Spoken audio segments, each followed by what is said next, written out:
Jensen, do the honors on this Memorial Day edition of the Daily Diamond. What do you have for the people today?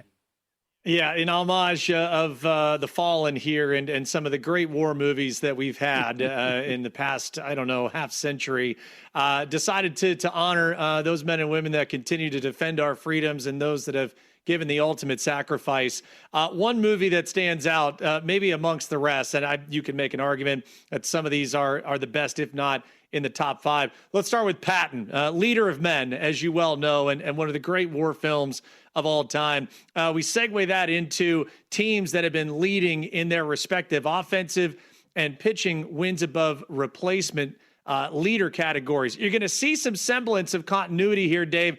The Dodgers, 12.3 wins above replacement offensively, and they're right there behind the Yankees and Phillies at 8.2 on the pitching side. Yankees second in offensive WAR, but tied with the Phillies first at 8.3 on the pitching side. A couple of surprise teams, and one that we have talked about in earnest, the Nationals. All of a sudden, a top five offensive wins above replacement team at 8.4.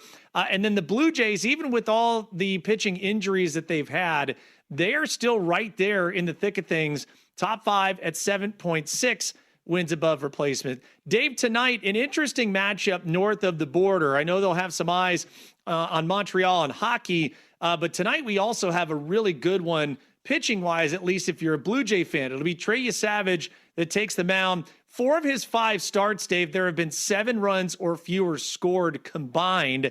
They'll go up against the Marlins, who run out Jensen junk. Now, the last 3 games started, it's been a bunch of junk. How about a 10.26 ERA? Yikes. No bueno whatsoever. However, the Miami Marlins, their last 10 games as a road dog, are actually 6-4 straight up.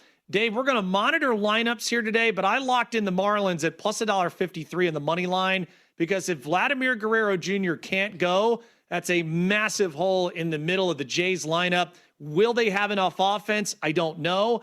I do think the Marlins could scratch out a few against Savage. I like a lower scoring game, under 7.5, minus $1.05, and we'll take the Marlins on the money line plus $1.53 as well.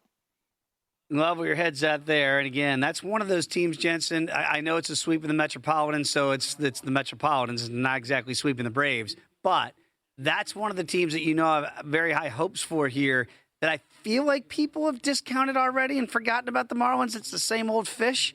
I don't know that that's the case. Very quickly, out of teams so far that have underachieved, do you look at Miami as an underachiever?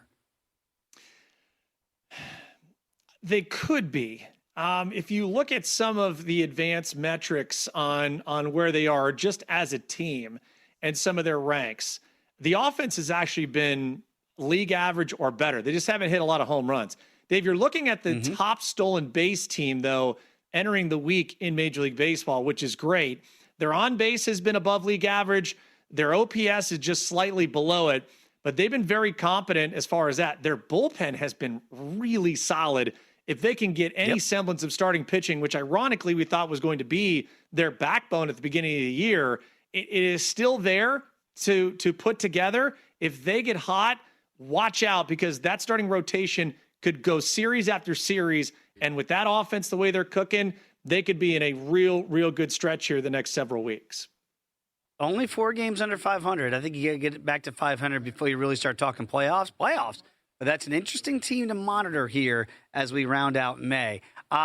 For my money, look, there's some great war movies out there. I think Charlie Sheen, a young Charlie Sheen, I think Platoon might be his best picture in 1986, I do believe, Jensen. What have you got out there with that homage today? Indeed. Platoon, as you well know, Leader of Men was Patton, and the Platoon would follow. And you might want to follow some of these division and pennant props right now, the way the pricing is. Dave, I just made a quick list of numbers that looked advantageous to me. I don't think we want to get in the middle of this Rays freight train right now, and pick your poison. Do you want them in the American League East? Still, I think a great price at $1.40. I love them at 5-1 to win the American League pennant, because it's more so if they continue. They don't have to stay this hot, but if you get a top 2 seed, You just got to win one series to be able to monetize that ticket on the other side should they reach the American League Championship Series. The White Sox, Mike Palm might have the best ticket there is right now at 25-1. Is that live when we get past the All-Star break? It might be, but I love this pitching staff. I think they've got a semblance of a very competent back end of a bullpen, and the offense is pretty good in spots. Now, they took it on the chin against the Giants over the weekend, but they have really overperformed so far this year. I would look at a couple of larger, maybe longer props. The Padres to win the West.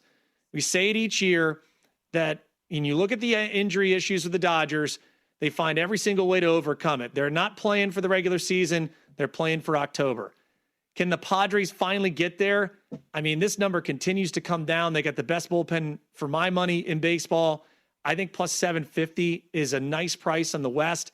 And then we've got to give some respect to the Guardians, man. Still, they just dipped under 10-1 to win the American League. I am still utterly shocked they're doing what they're doing right now without that star power outside of Jose Ramirez. Offensively, they're getting contributions from the young players, Dave. But with the American League still pretty wide open, I still like my Mariners at 5-1. They were my pick at the beginning of the year. But for the value, Guardians plus 950 to win the American League. I think you probably stick some shares of that in pocket knowing how bad Detroit and Kansas City have been. I know you remember a couple weeks ago, I was advocating for San Diego at double digits to win that division. Those prices, yesterday's price is not today's price because I just believe after what you saw in the postseason last year in the wild card round when they went to Chicago, it did not work out for them. There is, I think, an importance on the Padres to win that division, not so much for the Dodgers. Of course, you'd rather have the path of least resistance. I just don't know that the Padres can do it, so they know how important it would be to win that division. So that's why I was advocating for those Padre tickets here a couple weeks ago. I think you're right. That's still a good price today to get if you can gobble those up at 750, 8-1 out there. You know, it's my favorite miniseries known to man. It is absolutely the story of Easy Company is as good as it gets, Jensen. And I know you've got a nice little correlation here with that and with the college baseball playoffs. Absolutely. Band of brothers. And again, it is time to band together if you are going to get your name called in Selection Monday. At noon Eastern, we will find out the bracket of 64. Last night, Dave, we found out the 16 regional host sites. Again, would expect that UCLA and the Los Angeles regional, that would be the number 1 overall seed. I would expect Georgia Tech in Atlanta to be the number 2. Athens, Georgia, I believe that the Bulldogs could be number 3. And then North Carolina at Chapel Hill, that's probably a 4 seed for me. After that, that's when some of the intrigue may start for the rest of the top 8 seeds to remind people who are not initiated just yet for the college baseball postseason. These 16 regional sites will be housing 4 teams. It's a double elimination tournament. The winner of those will move on to super regionals. And Dave, to get to a top 8, if you're a top 8 seed, you win your regional, you automatically have home field advantage in the super regionals. That is the clearest path to get to Omaha in the College World Series. We will talk some more futures upcoming later this week. If you've not jumped into the deep end, there are some numbers still out there that I find very interesting. Once we have the bracket, we'll do a little analysis.